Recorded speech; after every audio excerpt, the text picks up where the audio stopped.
Hello जी, नमस्कार। स्वागत है आपका एन्यूरा एजुकेशन यूट्यूब चैनल पर। मैं जितेंद्र सैनी आपको बायोलॉजी सब्जेक्ट पढ़ा रहा हूं। हमने पिछले वीडियो के अंदर जीव विज्ञान के अंतर्गत बॉटनी और जूलॉजी की प्रमुख शाखाओं के बारे में अध्ययन किया था। हमने जाना था कि किस प्रकार की शाखाएं कौन कौन से तंत्रों को समन्वय करती हैं, कौन कौन से मुख्य रूप से जो हमने बात की थी पौधों की भाग, यानी कि जो फल सब्जी या फलों का, यानी कि सबका पर्टिकुलर एक यूनिट होती है, उसके बारे में हमने पूर्ण रूप से शाखाओं के बारे में जाना था। और इसमें हमने वो भी पढ़ा था कि किस शाखा के अंतर्गत हमने किन किन चीजों का अध्ययन किया जाता है। तो हमने वो सारी इंपॉर्टेंट शाखाओं के बारे में अध्ययन कर लिया है। आज हम पढ़ने वाले हैं जीव विज्ञान की प्रमुख शाखाओं के जनक, यानी कि जो उन शाखाओं का या उस बात करेंगे किसी एक पर्टिकुलर फील्ड का जनक कौन है। इसके ऊपर से आपके जनरल साइंस के अंदर बहुत क्वेश्चन आते हैं, बहुत बार इनके ऊपर डायरेक्ट पूछा जाता है। एग्जांपल ले लो, कोशिका विज्ञान के जनक कौन है, साइटोलॉजी के, आनुवांशिकी के जनक कौन है, या अन्य बात करो तो द्विनाम पद्धति के जनक कौन है, वर्गीकी के जनक कौन है। इस प्रकार के आपके क्वेश्चन साधारणतः हर जगह पर मिल जाते हैं। तो आज हम कुछ महत्वपूर्ण प्रकार की जो जीव विज्ञान की शाखा है उनके जनक के बारे में जानेंगे। तो देखते हैं, अपना जो सबसे पहला वर्ड है, पहला वर्ड यानी कि सबसे पहले इकाई है, उसका नाम है जीव विज्ञान। देखो, बायोलॉजी अगर हम पढ़ रहे हैं तो अपने को पता होना चाहिए कि बायोलॉजी के जनक कौन है। Who is the father of biology. तो आपने को पता है कि चाहे बायोलॉजी कह दो यानी कि जीव विज्ञान कह दो, कोमा जंतु विज्ञान या भ्रूणिकी, एम्ब्रायोलॉजी, तीनों का एक ही व्यक्ति जनक है। कौन है? अरस्तु, जिसे एरिस्टोटल कहते हैं हम, और हिंदी में हम अरस्तु के नाम से जानते हैं। अरस्तु किसका जनक है? रिपीट करते हैं, जीव विज्ञान यानी कि बायोलॉजी का भी जनक है, जूलॉजी यानी जंतु विज्ञान का भी जनक है, और एम्ब्रायोलॉजी यानी कि भ्रूणिकी का भी क्या है? अरस्तु जनक है। तो तीनों का एक ही कवर हो गया, जूलॉजी, बायोलॉजी एंड एम्ब्रायोलॉजी। कौन है? अरस्तु है। तो अपना पहला पॉइंट है जो क्लियर हो गया है अरस्तु के बारे में। एक और लिख देता है यहां पे, एम्ब्रायोलॉजी। क्या है? एम्ब्रायोलॉजी, जिसे हम बोलते हैं भ्रूणिकी। ठीक है, नेक्स्ट हम बात करते हैं वनस्पति विज्ञान के बारे में। वनस्पति विज्ञान आप सभी को पता है, वनस्पति विज्ञान का जनक कौन है? Who is the father of the botany. तो बॉटनी का जो जनक है वो है थियोफ्रेस्टस। कौन है? थियोफ्रेस्टस। थियोफ्रेस्टस को वनस्पति विज्ञान का जनक कहा जाता है। नेक्स्ट अपना जो वर्ड है वो है सूक्ष्म जीव विज्ञान। सूक्ष्म जीव विज्ञान याद रखना, सूक्ष्म जीव विज्ञान इंपॉर्टेंट है क्योंकि लुई पास्चर को सूक्ष्म जीव विज्ञान का जनक कहा जाता है। लेकिन सूक्ष्मदर्शिकी या सूक्ष्म जीवों के बारे में अध्ययन करना सबसे पहले, या हम माइक्रोबायोलॉजी के बारे में बात करते हैं, एंटन वॉन लीवेनहॉक का भी वर्ड या जिक्र बहुत होता है, ये कंफ्यूज कर देगा आपको। देखो, सूक्ष्म जीव विज्ञान को सूक्ष्मदर्शी की सहायता से देखने वाला सबसे पहला व्यक्ति था एंटन वॉन लीवेनहॉक, और मुख्य रूप से माइक्रोबायोलॉजी का जनक कहा जाता है आधुनिक। ठीक है, और लुई पास्चर को भी इस प्रकार कहा जाता है। लेकिन एक बात और इंपॉर्टेंट याद रखना कि आप सभी जब भी जीव विज्ञान की शाखाएं पढ़े तो ये सदैव आपको पता होना चाहिए कि आधुनिक कौन है और प्रारंभिक कौन है। आधुनिक और प्रारंभिक का मतलब है कि सर्वप्रथम किसने किसके बारे में जाना था और अभी वर्तमान में उसको मॉडिफाइड करके उसका फादर या जनक कौन है। तो हम जानते हैं, नेक्स्ट अपना है प्रतिरक्षा विज्ञान का एडवर्ड जेनर। प्रतिरक्षा मतलब कि एंटीबॉडी, एंटीबॉडी विज्ञान, जिसके हमारे शरीर के अंदर एंटीबॉडीज बनाने की प्रक्रियाओं के बारे में संपूर्ण ज्ञान दिया था, वो थे एडवर्ड जेनर, इसलिए उनको कहा जाता है प्रतिरक्षा विज्ञान के जनक। नेक्स्ट अपना है रुधिर परिसंचरण, ब्लड सर्कुलेटरी या ब्लड सर्कुलेशन का जो जनक कौन है? तो रुधिर परिसंचरण का जनक है विलियम हार्वे। कौन है? William Harvey. विलियम हार्वे को रुधिर परिसंचरण का जनक कहा जाता है। नेक्स्ट अपना कोशिका विज्ञान, आ गया वर्ड कोशिका विज्ञान, साइटोलॉजी। साइटोलॉजी, सेल बायोलॉजी हमने बात की थी अपने स्टार्टिंग, यानी कि इस जो सेल जनरल साइंस की बायोलॉजी सीरीज चल रही है उसमें सबसे पहले ही प्रारंभिक बिंदु के तौर पर हमने साइटोलॉजी के बारे में अध्ययन किया था। अगर आपने वो वीडियो नहीं देखा है तो पहले जाकर साइटोलॉजी के बारे में हमारी प्लेलिस्ट में देखें और उसके बारे में संपूर्ण ज्ञान प्राप्त करें। आपको समझ में आ जाएगा कि रॉबर्ट हुक को कोशिका विज्ञान का जनक क्यों कहा जाता है। नेक्स्ट चलते हैं, अपना जो अगला वर्ड है वो उत्परिवर्तन। उत्परिवर्तन, पहले तो उत्परिवर्तन होता क्या है? म्यूटेशन। What is mutation? आप सभी को पता है कि उत्परिवर्तन का जनक है ह्यूगो डी ब्रिज। उत्परिवर्तन मतलब कि कुछ न कुछ बदलाव आना। बदलाव किस प्रकार के हो सकते हैं? शारीरिक हो सकते हैं। शारीरिक में कैसे कि आप सभी ने जब भी आदि मानव से लेकर वर्तमान मानव तक की जब आप सीरीज के बारे में अध्ययन करते हैं, मैं किसी एक पर्टिकुलर कंसेप्ट का नहीं बोल रहा हूं, फॉर एग्जांपल बोल रहा हूं कि आप आदि मानव से लेकर वर्तमान मानव तक आप मनुष्य की शारीरिक अंगों का, शारीरिक लक्षणों का, व्यवहार का अध्ययन करेंगे तो आप जानेंगे कि उसके अंदर बहुत बदलाव हो गए हैं, और उन्हीं बदलावों को, उन्हीं परिवर्तनों को हम उत्परिवर्तन के नाम से भी जानते हैं। यानी कि मॉडिफाइड होना, बदलाव होना, वातावरण के अनुसार, अनुकूलता के अनुसार, सीजनल के अकॉर्डिंग। ठीक है, तो उत्परिवर्तन विज्ञान या उत्परिवर्तन के जनक कौन है? Hugo de bridge. Hugo de bridge कौन है? उत्परिवर्तन के जनक हैं। नेक्स्ट है अपना कवक विज्ञान। कवक विज्ञान जिसे माइकोलॉजी कहते हैं, कवक विज्ञान जिसके बारे में, जिसके अंदर हमने कल बात की थी, कवकों के बारे में अध्ययन किया जाता है, यानी कि कवक के बारे में जिसके अंदर संपूर्ण रूप से अध्ययन किया जाता है उसे कवक विज्ञान कहते हैं। और कवक विज्ञान के जनक है एंट डी बेरी। कौन है? एंट डी बेरी। एंट डी बेरी को कवक विज्ञान का जनक कहा जाता है। अगला जो अपना वर्ड है वो है पादप शरीर क्रिया विज्ञान। मोस्ट इंपॉर्टेंट है पादप शरीर क्रिया विज्ञान। पादपों के शरीर के अंदर होने वाली सभी प्रकार की क्रियाओं, चाहे वो रासायनिक हो, चाहे वो भौतिक क्रियाएं हो, उन सभी क्रियाओं का जिसके अंदर अध्ययन किया जाता है उसे पादप शरीर क्रिया विज्ञान कहा जाता है। और पादप शरीर क्रिया विज्ञान का जनक है स्टीफन हेल्स। कौन है? स्टीफन हेल्स। स्टीफन हेल्स का नाम आपने सुना होगा क्योंकि स्टीफन हेल्स ने पादपों के अंदर पाए जाने वाले सभी प्रकार की क्रियाओं के बारे में बहुत एक्सप्लेनेशन दी थी, और आधुनिक विज्ञान के अंदर भी इसका बड़ा महत्व है। नेक्स्ट हम बात करेंगे रुधिर वर्ग। अब देखो, रुधिर वर्ग का जनक, ब्लड ग्रुप का जनक किसे कहा जाता है? कार्ल लैंडस्टीनर को।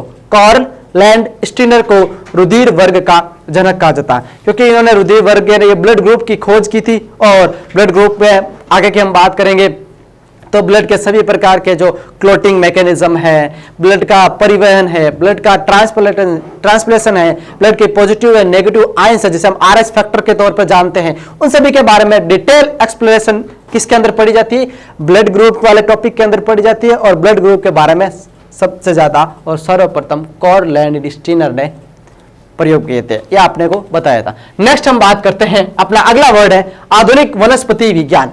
अब देखो, आधुनिक वनस्पति विज्ञान वर्गीकी द्विनाम पद्धति, तीन वर्ड आपको बहुत परेशान करने वाले हैं, क्योंकि आप जूलॉजी की या बॉटनी की बात करोगे तो आप सभी को पता है कि सभी कोई ना कोई पादप हो या कोई भी जीव हो जिसका एक लोकल नेम, जिसे हम कहते हैं सामान्य नाम, जो हर क्षेत्र के अनुसार, हर देश, हर राज्य और हर महाद्वीप के अनुसार अलग अलग हो सकता है, लेकिन उन सबका एक कॉमन नाम होता है, वो होता है साइंटिफिक नेम। क्योंकि हम बात करते हैं फॉर एग्जांपल्स हिंदी के अंदर हम कैमल यानी कि ऊंट कहते हैं, हिंदी में कैमल इंग्लिश में कहते हैं, तो इसमें दोनों में टकराव हो रहा है क्योंकि लैंग्वेज के आधार पर पर्टिकुलर एक ही ऑर्गेनिज्म के बारे में टकराव हो रहा है। तो इसीलिए वैज्ञानिकों ने उसकी नामकरण पद्धति दी थी और नामकरण पद्धति के अनुसार ही उनका एक साइंटिफिक नेम भी रखा गया था।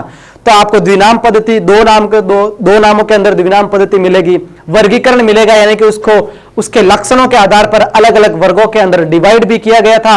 और उन वर्गों के आधार पर क्यों डिवाइड किया गया था, यह बहुत इंपॉर्टेंट है। अगर लेवल का क्वेश्चन आ जाए कि वर्गीकी का कारण या वर्गीकी का आधार तो हम बात करेंगे तो जाति हो सकती है, लेकिन कारण क्या था? कारण था कि पृथ्वी पर पाए जाने वाले सभी प्रकार के ऑर्गेनिज्म मतलब कि सभी प्रकार के जो जीवित जीव है, चाहे छोटे से छोटा एक कोशिकीय हो या विशालकाय व्हेल मछली बहुकोशिकीय जीव हो, सबको आसानी से पहचानने और उसके शारीरिक लक्षणों, उसके आंतरिक क्रियाओं और उसके व्यवहार को देखते हुए उनको अलग अलग वर्गों के अंदर बांटा गया और उन वर्ग के अनुसार उनको लक्षणों को मैच करके उसके अंदर अपॉइंट किया गया। तो इस प्रकार वर्गीकी दी गई थी। और आधुनिक वनस्पति विज्ञान, इन तीनों का जनक कौन है? कैरोलस लिनियस है। इसका नाम कार्ल वॉन लिनियस था, जिसने द्विनाम पद्धति दी और अपना नाम भी दो शब्दों के अंदर कर दिया, क्योंकि द्विनाम है, दो शब्द तो अपना भी नाम कर लिया, कैरोलस लिनियस। ठीक है, चलते हैं आगे। अंतःस्राव विज्ञान, क्या होता है अंतःस्राव विज्ञान? हमने अंतःस्रावी तंत्र के बारे में सुना होगा। अंतःस्रावी तंत्र आप सभी को पता है, जिसके अंदर अपने बॉडी की सभी प्रकार की ग्रंथियां काम करती है, ग्लैंड्स काम करती है। अंतःस्रावी तंत्र के अंदर हमने सभी ग्रंथियों के बारे में पढ़ते हैं। तो अंतःस्रावी विज्ञान का जनक कौन है? बहुत इंपॉर्टेंट है और ये क्वेश्चन अभी भी लेटेस्ट पूछा गया है, Thomas Alva Edison. Thomas Alva Edison, याद रखना, अंतःस्रावी विज्ञान का जनक है। और उस क्वेश्चन के अंदर ऑप्शन में मिला था तंत्रिका तंत्र, वो गलत था, याद रखना। थॉमस एल्वा एडिसन अंतःस्राव विज्ञान के जनक थे। अगले हम बात करेंगे आनुवांशिकी। किसकी बात करेंगे? आनुवांशिकी, जेनेटिक्स की बात करेंगे। पहले तो जेनेटिक्स कहते हैं किसे हैं? आप सभी को पता है कि आनुवांशिकी किसे कहेंगे, यानी कि किसी भी एक ही वंश के या किसी भी एक पर्टिकुलर ऑर्गेनिज्म की बात करेंगे तो उसके अंदर होने वाले परिवर्तन, जैसे हम उत्परिवर्तन कहते हैं, उसकी वंशागति या उसकी आनुवांशिकता का अध्ययन करते हैं, उसे आनुवांशिकी कहते हैं। पीढ़ी दर पीढ़ी होने वाले, संचरित होने वाले लक्षणों के बारे में, उसके अंदर होने वाले बदलाव के बारे में, और आने वाली पीढ़ी के अंदर जो कुछ गोपनीयता रहती है और कुछ पर्टिकुलरली फिक्स्ड उसके कैरेक्टर्स रहते हैं, उन सबको एक कंपाउंड फॉर्म में हम जिसके अंदर अध्ययन करते हैं उसे जेनेटिक्स कहते हैं। अगर जेनेटिक्स के बारे में आपको डिटेल में पढ़ना है तो आप हमारे प्रीवियस वीडियो में जाके देखिए, हमने जेनेटिक्स की पूरी सीरीज दी है, जेनेटिक्स के बारे में डिटेल डिस्कस, मेंडल के सभी नियमों के बारे में भी बताया। तो आनुवांशिकी, जेनेटिक्स का जनक कौन है? Gregor John Mendel. Gregor John Mendel, उसको जेनेटिक्स यानी कि आनुवांशिकता का या आनुवांशिकी का जनक कहा जाता है। मोस्ट इंपोर्टेंट है अगला वर्ड, भारतीय पुरावनस्पति विज्ञान के जनक कौन है? डॉक्टर बीरबल साहनी। कौन है? डॉक्टर बीरबल साहनी, भारतीय पुरातत्विक विज्ञान के जनक बीरबल साहनी। इंपॉर्टेंट है, ये पहला भारतीय निकल के आया। बीरबल साहनी को क्या कहा जाता है? भारतीय पुरा वनस्पति विज्ञान के जनक, याद रखना। अगला है आनुवांशिक अभियांत्रिकी के जनक कौन है? हमने जेनेटिक्स की बात की थी, उसके जनक कौन थे? ग्रेगर जॉन मेंडल थे जेनेटिक्स के जनक, लेकिन यहां पर है आनुवांशिक अभियांत्रिकी, जेनेटिक इंजीनियरिंग। जेनेटिक इंजीनियरिंग का जनक कौन है? पॉल बर्ग। कौन है? पॉल बर्ग है जो जेनेटिक इंजीनियर का जनक है। नेक्स्ट हम बात करते हैं शैवाल विज्ञान। शैवाल विज्ञान के जनक है William Henry Harvey. William Henry Harvey. शैवाल विज्ञान मतलब कि जिसके अंदर सभी प्रकार के शैवालों का अध्ययन किया जाता है, वो लाल, हरी या भूरी शैवाल वगैरह जो भी हम पढ़ते हैं, ब्लू ग्रीन एल्गी वगैरह, वो सभी का अध्ययन किया जाता है शैवाल विज्ञान के अंदर। और शैवाल विज्ञान के जनक कौन है? William Henry Harvey. कौन है? William Henry Harvey. नेक्स्ट हम बात करते हैं भारतीय शैवाल विज्ञान के जनक कौन है, क्योंकि ये तो है all over the world, all over the scientific season, उसके अंदर कौन है? William Henry Harvey. लेकिन भारतीय शैवाल यानी कि भारत में पाए जाने वाली जो शैवालों के बारे में जिसके अंदर अध्ययन किया जाता है, भारतीय शैवाल विज्ञान। और भारतीय शैवाल विज्ञान के विज्ञान के जनक कौन है? MOP अयंगर। याद रखना, MOP अयंगर भारतीय शैवाल विज्ञान के जनक है। अभी हमने पढ़ा है भारतीय पुरावनस्पति विज्ञान के जनक कौन है? बीरबल साहनी। और भारतीय शैवाल विज्ञान के जनक कौन है? MOP अयंगर। कौन है? MOP अयंगर। नेक्स्ट हम बात करते हैं भारतीय पारिस्थितिकी, इंडियन इकोलॉजी के बारे में। इंडियन इकोलॉजी, पहले तो वर्ड आ गया इकोलॉजी क्या होती है। अगर मैं बात करूं कि इकोलॉजी आप किसे कहेंगे, तो इसका हम जनरल वे में अगर आप इकोलॉजी समझना चाहे तो आप समझ ले कि जीवों का वातावरण के साथ किया गया अध्ययन, ये इकोलॉजी हो सकता है। अब आप बोलोगे सर ये कैसा अध्ययन है? जीवों का वातावरण के साथ जो पारस्परिक क्रिया हो रही है, पारस्परिक संबंध है, उसके बारे में जानना, उसे पारिस्थितिकी कहेंगे, इकोलॉजी कहेंगे। अब वो वातावरण के साथ संबंध, जिस प्रदेश में, जिस जगह पर जीव जिस प्रकार के व्यवहार करते हैं, यानी कि शीत क्षेत्रों में, मरुस्थल में, वर्षा वनों में अलग अलग प्रकार के जो जीव होते हैं, उसकी इकोलॉजी डिपेंड करती है उसके ऊपर कि किस प्रकार है जो वहां की जलवायु होती है, उसके अंदर जीव कैसे पाया जाता है, जीवों का शारीरिक संगठन कैसा होता है। तो भारतीय पारिस्थितिकी के जनक कौन है? रामदेव मिश्रा। कौन है? रामदेव मिश्रा। भारतीय पारिस्थितिकी के जनक हैं रामदेव मिश्रा। नेक्स्ट हम बात करते हैं औषधि विज्ञान। औषधि विज्ञान के जनक कौन है? हिप्पोक्रेटस। याद रखना, औषधि विज्ञान हिप्पोक्रेटस। हमने बात की थी अरस्तु की, रिपीट कीजिएगा। अरस्तु क्या? अरस्तु के बारे में 3 चीजें याद रखनी है, क्योंकि नॉर्मल लेवल का अगर इस टॉपिक से क्वेश्चन बनेगा तो फिक्स है अरस्तु के ऊपर क्वेश्चन आएगा। और उसके अंदर ऑप्शन जूलॉजी और बोटनी और ब्रोनिकी, इन तीनों में से एक अवश्य मिलेगा। तीनों का ही एक ही है अरस्तु। नेक्स्ट हम बात करते हैं अपना जीवाश्मिकी। जीवाश्मिकी का जनक कौन है? Leonardo da Vinci. Leonardo da Vinci कौन है? जीवाश्मी विज्ञान के जनक हैं। नेक्स्ट हम बात करते हैं सूक्ष्मदर्शिकी, माइक्रोस्कोप, जो हम बोलते हैं कि जिसके अंदर हम सूक्ष्म जीवों को देखते हैं, माइक्रोस्कोप यानी कि सूक्ष्मदर्शिकी, उसके जनक कौन है? एंटन वॉन लीवेनहॉक। अब एंटन वॉन लीवेनहॉक नाम आ गया है तो अपने जो सेल बायोलॉजी यानी साइटोलॉजी में हमने पढ़ा था, एंटन वॉन लीवेनहॉक ने सबसे पहले जीवित कोशिका का अध्ययन किया था तालाब के पानी के अंदर। ठीक है, फिर अपना जो अंतिम है वो क्या है? जीन चिकित्सा। जीन चिकित्सा, जीन चिकित्सा के जनक कौन है? एंडरसन। कौन है? एंडरसन। तो अभी हमने जो सभी प्रकार की जो महत्वपूर्ण जीव विज्ञान के होने वाली जो शाखा है उनके जनक के बारे में डिटेल में डिस्कस कर लिया है। आप सभी इनको कंटिन्यूली याद रखें, क्योंकि हमने मुख्यतः जो चीज नाम आ रहा है ये रिपीट हो रहा है, क्योंकि इन सब के बारे में हमने डिटेल में डिस्कस किया है। कुछ एक है जो आपको कंटिन्यू कॉमन मिलेंगे, अरस्तु है, केरलस, लीनियस वगैरह हैं जो कॉमन मिलेंगे। इन सबको आप अच्छे से याद करें और इनके अंदर से हर कोई कंपटीशन का एग्जाम है उसके अंदर आपके एक क्वेश्चन मिलता ही मिलता है। हमने अभी मुख्य रूप से शाखाओं के जनकों के नाम के बारे में डिस्कस कर लिया था। अब हम बात करेंगे मुख्य मुख्य जो पादप है उनके वनस्पतिक नामों के बारे में, यानी कि मुख्य जो पादप है उनके वनस्पतिक नाम क्या है जो एग्जाम में हमसे पूछे जाते हैं। तो हम मुख्य रूप से ज्यादातर कंपटीशन एग्जाम में आ चुके हैं या जिनके आने के बहुत ज्यादा चांसेस है उन्हीं वनस्पति या पादपों के वनस्पतिक नाम के बारे में जानेंगे। तो सर्वप्रथम हम बात करते हैं पादप है वो है खाद्यान्न। खाद्यान्न मतलब कि जिनको हम अनाज या खाने के रूप में उपयोग में लेते हैं। खाद्यान्न में आप सभी को पता है गेहूं है या हम बात करें चावल है, उन सभी पादपों का उपयोग किया जाता है। तो हम बात करते हैं सबसे पहले अपने गेहूं के बारे में। वैज्ञानिक नाम की अगर मैं बात करूं तो गेहूं का वैज्ञानिक नाम है टिट्रिकम एस्टिवम। क्या नाम है? टिट्रिकम एस्टिवम गेहूं का वैज्ञानिक नाम है। सेकंड है अपना मक्का। मक्का का वैज्ञानिक नाम है जिया मेज। मक्का का जिया मेज, गेहूं का टिट्रिकम एस्टिवम। अगला है जौ को बोलते हैं हार्डियम वल्गेर। बहुत इंपॉर्टेंट है हार्डियम वल्गेर, क्योंकि जौ का वैज्ञानिक नाम इसलिए पूछा जाता है क्योंकि जौ है जो गेहूं, हम बात करें चावल, हम बात करें मक्का, उन सब के साथ अत्यधिक मात्रा में उपयोग में ली जाने वाली पादपिक फसल है। लेकिन गेहूं का नाम, चावल का नाम ये आम हो गया है, तो जौ का नाम इंपॉर्टेंटली आपको याद रखना होगा हार्डियम वल्गेर। ठीक है, नेक्स्ट हम बात करेंगे बाजरा। बाजरा भी एक खाद्यान्न है। तो बाजरा का वैज्ञानिक नाम है पेनिसिटम ग्लोसम। पेनिसिटम ग्लोसम किसका वैज्ञानिक नाम है? बाजरा का वैज्ञानिक नाम है। अगला है अपना रागी का है इल्यूसिन कोरकाना और चावल का है ओराइजा सटाइवा। ये मुख्य जो अपनी खाद्यान्न फसलें थी, गेहूं, मक्का, जौ, बाजरा, रागी और चावल। गेहूं का टिट्रिकम एस्टिवम, मक्का का जिया मेज, जौ का हार्डियम वल्गेर, बाजरा का पेनिसिटम ग्लोसम, रागी का इल्यूसिन कोरकाना और चावल का ओराइजा सटाइवा। ये मुख्य रूप से अपनी खाद्यान्न फसलें थी जिनके हमने वैज्ञानिक नामों के बारे में डिस्कस किया। अगला है अपने मुख्य रूप से सब्जियां। अब देखो सब्जियां बहुत प्रकार की है, लेकिन मोस्टली जिनको एग्जाम के अंदर पूछा गया है उन्हीं सब्जियों के बारे में जानते हैं। तो अपने को 3 नाम इंपोर्टेंटली याद रखना, क्योंकि मटर का पाइट सब सटाइवम सबको आता है। मटर का वैज्ञानिक नाम हम जेनेटिक्स में भी पढ़ते हैं क्योंकि मेंडल ने इसके ऊपर प्रयोग किए थे। लेकिन ये बैंगन, भिंडी और टमाटर, इन तीनों का मुख्य रूप से वैज्ञानिक नाम पूछा जाता है। बैंगन का वैज्ञानिक नाम है सेलोनम मेलोंजेना। सेलोनम मेलोंजेना किसका वैज्ञानिक नाम है? बैंगन का वैज्ञानिक नाम है। नेक्स्ट अपना है भिंडी।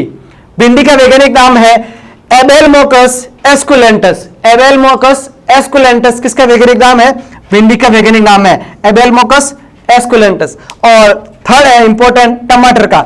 टमाटर का वैज्ञानिक नाम है सोलेनम लाइकोपर्सिनम। सोलेनम लाइकोपर्सिनम किसका वैज्ञानिक नाम है? टमाटर का वैज्ञानिक नाम है। नेक्स्ट हम बात करते हैं कुछ फलों के बारे में। कुछ फल यानी कि इंपॉर्टेंट से कुछ वैसे फल है जिनका अपने को वैज्ञानिक नाम पता होना चाहिए। सबसे पहले ही बात करते हैं फलों का राजा आम के बारे में। आम का वैज्ञानिक नाम क्या है? तो साथियों आम का वैज्ञानिक नाम है मेंजिफेरा इंडिका। क्या नाम है? मेंजिफेरा इंडिका आम का वैज्ञानिक नाम है। अब पीछे इंडिका वर्ड क्यों आया है? सभी को पता है कि इसका आम का वैज्ञानिक नाम उसका जो सामान्य या लोकल लैंग्वेज को आधार देने के लिए इंडिका उसके पीछे जोड़ा गया है। अब हम बात करेंगे कि नेक्स्ट अपना जो फल है उसका नाम है केला। केला का वैज्ञानिक नाम क्या है? केला का वैज्ञानिक नाम है मूसा पैराडिसिएका। क्या नाम है? मूसा पैराडिसिएका। नेक्स्ट है अमरूद। देखो अमरूद सीडियम गुआजावा। सीडियम गुआजावा अमरूद का वैज्ञानिक नाम है। सीडियम गुआजावा किसका वैज्ञानिक नाम है? अमरूद का वैज्ञानिक नाम है। अगला जो अपना फल है वो है पपीता। पपीता का वैज्ञानिक नाम है केरिका पापाया। केरिका पापाया। केरिका पापाया किसका है? पपीता का। पापाया यानी पपीता, केरिका, केरिका पापाया पपीता का वैज्ञानिक नाम है। नेक्स्ट है चीकू। चीकू का वैज्ञानिक नाम है मेनिलकारा जेपोटा। क्या नाम है? मेनिलकारा जेपोटा चीकू का वैज्ञानिक नाम है। अगले बात करेंगे हम एक और फल है आंवला। क्या फल है?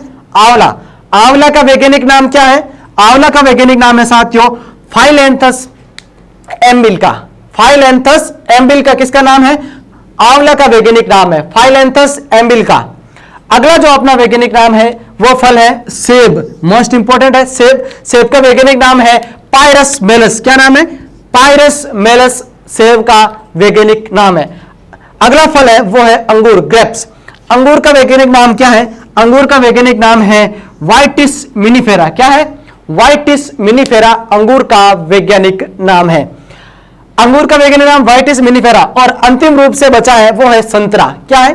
संतरा जो फल है, संतरा का वैज्ञानिक नाम है साइट्रस साइनेंसिस। क्या है? साइट्रस साइनेंसिस संतरा का वैज्ञानिक नाम है। तो अभी हमने खाद्यान्न के बारे में, मुख्य रूप से जो सब्जियों का वैज्ञानिक नाम एग्जाम में पूछा गया उसके बारे में, और फल के बारे में वैज्ञानिक नाम को जाना। अब हम कुछ दलहन यानी कि जो दालें हैं उन पादपों के बारे में जानते हैं। अब हम बात करेंगे कुछ मुख्य रूप से प्रमुख पादप जिनका वनस्पति नाम और है दलहन वाले जो पादप है उनका वनस्पति नाम। कौन कौन से दलहन वाले पादप वनस्पति नाम हम बात करते हैं? पहला है अरहर।